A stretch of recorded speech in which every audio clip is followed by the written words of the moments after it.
আমি যাত্রাবাড়ি থেকে আসছি ভাঙাতে, লোকাল একটা পরিবহন নরমাল, এটা আমার থেকে 400 টাকা নিচ্ছে, একদম ফিক্সড রেট, কোনো কম হবে না। 400 টাকা স্বাভাবিক ভাড়া তো আমরা সবসময় 200 টাকা দিয়ে যাই, তো এখন 400 টাকা নিচ্ছে।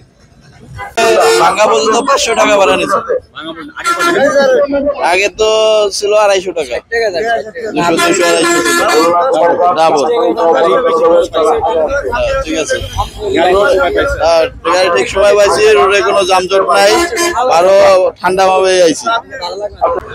আর ঢাকা থেকে আসার পথে পোস্তফলায় দেখলাম ব্রিজের উপর একটা বাস অ্যাক্সিডেন্ট, বেপরোয়াভাবে গতিতে বাস চালানো হচ্ছে, অ্যাক্সিডেন্ট হলো, জ্যামে ভোগান্তি হলো। আবার হইলো যে আপনার ভাড়া ডাবল, আপনার যেখানে ভাঙা পর্যন্ত 200 টাকা ঢাকার থেকে, সেখানে আজকে 400-500, যার কাছ থেকে যা পারছে নিচ্ছে।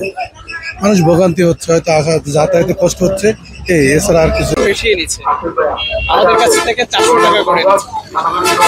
স্বাভাবিক এখানে ভাড়া না, কিন্তু আমি তো ব্রিজপুরে যাই, ব্রিজপুরে আমাদের ভাড়া থাকে ঢাকা থেকে আপনার 550 টাকা বা 600 টাকা নেয়, কিন্তু ওরা এখান পর্যন্ত 400 টাকা নেবে। এখন আমাদের উপায় নাই, কিন্তু কিছু করার নাই, কি করবো, বাধ্য হয়ে।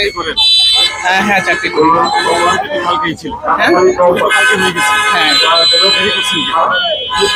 ছুটি গাড়ি পাওয়ার একটা প্রবলেম ছিল, ভাইয়া ছিল, ভাইয়ার জন্য আসবো, এই সকালে দেরি হয়ে গেছে। কিন্তু মানে যাতায়াতটা মানে এই এরা সরকার অনেক ব্যবস্থা নিচ্ছে, কিন্তু অসাধু যে যারা আছে এদের মাধ্যমে এখনো অ্যাভেলেবেল না।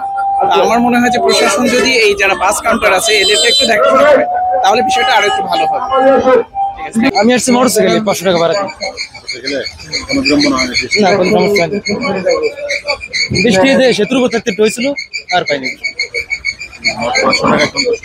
হ্যাঁ, সমস্যা নেই, গাড়ি পাওয়া না, কি করবো, গাড়ির সমস্যা। এক এক সময় এক এক রকম, কখনো 250 টাকা নেয়, কখনো 300 টাকা নেয়। এখন 350 চাচ্ছে অনেক কাউন্টারে, এখন চাই এদের 300 টাকা টিকিট কাটছে।